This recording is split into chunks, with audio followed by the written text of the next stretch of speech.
Peace and blessings, beautiful people. Peace and blessings.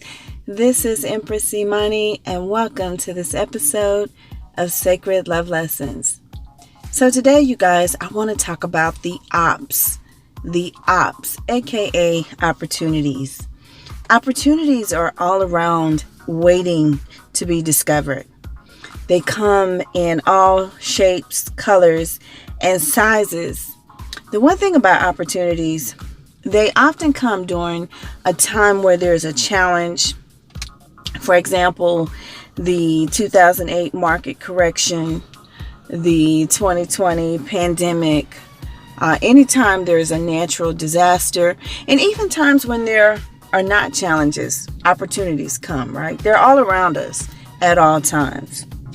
Opportunities are energy, and they vibe on a certain level of frequency, right?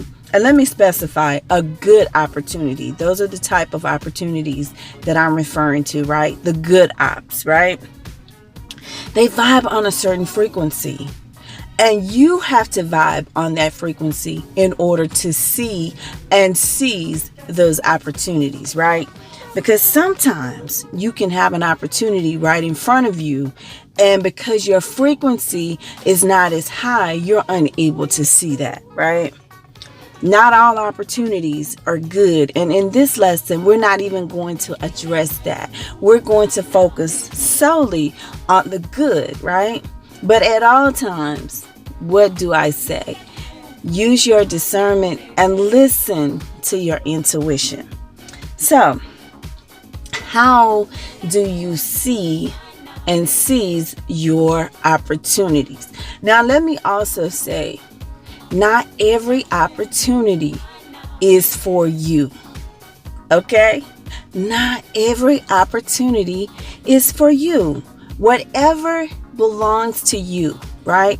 Your talents, your gifts, your birthright, whatever that is that's already set aside for you in the 5D, that is yours. And only that should you strive to access, right? How do you see and seize your opportunities? The first thing you want to do is you want to access the 5D. Anytime I refer to the 5D, I'm referring to the spiritual realm. You want to access the 5D.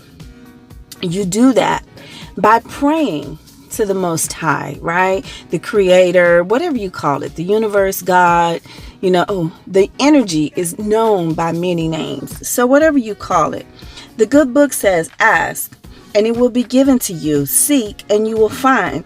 Knock and it will be open to you.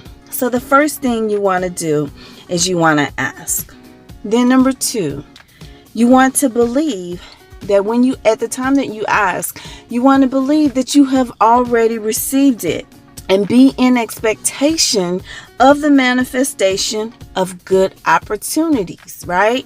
So if you ask, for example, if you ask and you say, God, I want love in my life. I want a soulmate in my life.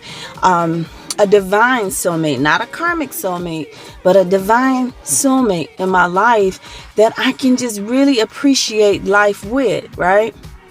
And then God brings that person into your life, but because that person doesn't look like you want it to look, right? Or you have some other extenuating circumstances outside of yourself, like you're afraid of what people are going to say.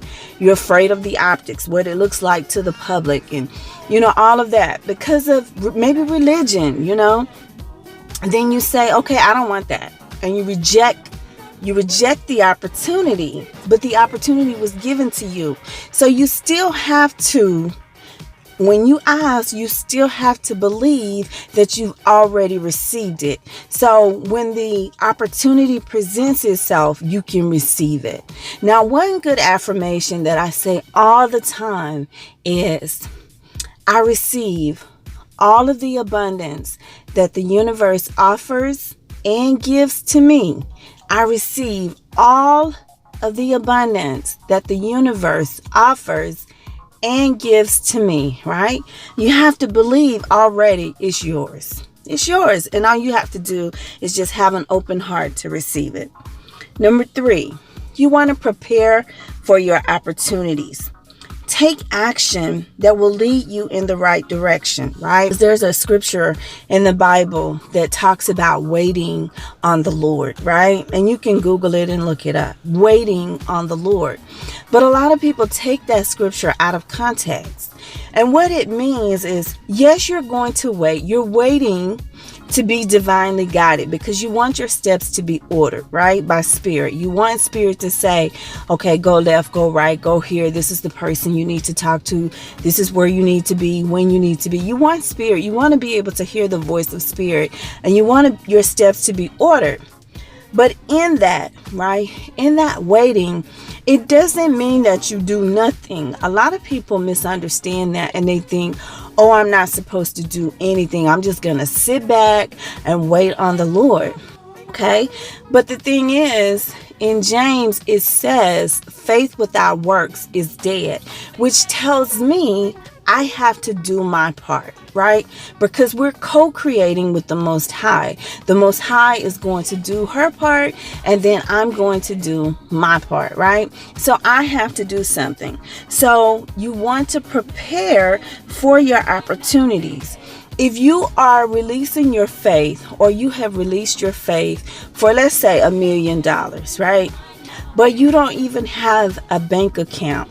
You're going down to the check cashing place or whatever. You don't even have an account for the overflow, right? You don't have a pot to put your oil in. Remember a good book that the woman, the prophet came, it was like during a time of famine. And he said, fix me a little cake first. Because he asked her, he was like, hey girl, what you up to? She said, man, food low. I'm going to fix something for me and my baby, and we're going to die. And he told her, he said, wait, hold up. Don't do that. He said, don't do that. I have a blessing for you. But he didn't even say it like that. But he said, don't do that. He said, go in there and fix me something first. Fix me something first, and you'll be abundant. You'll have overflow. And so she was like, she could have been like, dude, whatever. I'm not finna take food out of my baby's mouth and out of my mouth for some stranger I don't even know. No, she could have been that way, but she didn't do that. She released her faith in what the prophet had said, and she did what he told, he told her to do. And so then he told her, he said, okay, go into your home and get your oil pots, and your oil pots are going to be replenished with oil, right? So she could, sell the oil or whatever she wanted to do, right? So she did just that. And not only did she go into her home and get the oil pots, the empty pots, but she went to her friends, her family, her neighbors, and she got, empty pots. And the story goes on to say, a miracle manifested in her life to where she had this abundant overflow of oil, right? And every time she went back, there was more oil in the pot. I think she was like, in my mind, she was the first gas station, because she had so much that she could bless not only her home, but she could bless her family, her friends, and her neighbors, her community, right? And in my mind, she was the first gas station in the Bible, right? So I asked the question, how can you have an overflow of riches with no place to put them? If you're releasing your faith for more money and you don't have a place to put it, go open a bank account, whatever it is, right? I remember, and be careful what you ask for, because you have to be ready when the blessing, you have to be ready to receive, ready to seize the opportunity when it comes. And I remember, you guys have heard me tell the story before. This was back when the 2004 Super Bowl was coming to Houston, and I lived in Houston at the time. And so in 2003, Spirit gave me a divine idea, and I implemented that idea. And I remember in 2004, we opened the business, in time for the Super Bowl. The first day, we got over, just as soon as we opened the phone line, we got over 500 phone calls, right? Within moments of opening the phone line. And what it did was it crashed our phone system at the office. Like, I shared office with 2 other attorneys. Of course, everyone was looking at me with the side eye. My bad, you guys. If you hear this, my bad. But everybody was looking at me with the side eye because our phone system was overloaded and I wasn't really prepared for the volume that I received, right? I didn't understand the magnitude of what I was dealing with. And then those people who could not get on the phone, it came to the office. So we had a crowd of people in the office, and then our phone system was down. It was crazy, you guys. It was crazy. I wasn't ready for the overflow in that moment, right? I didn't understand the magnitude, right? So you want to prepare for your opportunities. And then you want to focus, right? This is a sidebar. You want to focus on your own dreams. You know, a lot of times we get distracted. There's so much noise going on in the world. You know, you have people, especially if you're the type of person where maybe you're a light worker, empath, you know, something like that, starseed, indigo, or maybe, you know, you're an introvert and you're not popular. Let's just say you're not popular. And you have these other people that appear to be giants, you know, out here. It is easy for you to want to put your dreams, your desires on the back burner and go support someone else. I say no to that, you guys. No. Okay? You deserve abundance. You deserve overflow. You deserve love. Whatever it is that you're releasing your faith for, you deserve that, right? So focus on your own dreams, your own projects, and build your own legacy, your own empire, right? And that's what we talk about here at Sacred Love Lessons, how to find your soulmate and build an empire together. You want to build your own empire. If you haven't listened to a previous episode, it's called Mine Your Diamonds. You can go to the archives at sacredlovelessons.com and listen to that episode, Mine Your Diamonds, right? It's a really good story. Okay? Then the next thing you want to do is you want to carpe diem. Seize the day. And you want to make sure that you're seizing the right opportunities, because all of this, right, the Opps, is all about the Opps that are for you, right? Your birthright that has been set aside for you.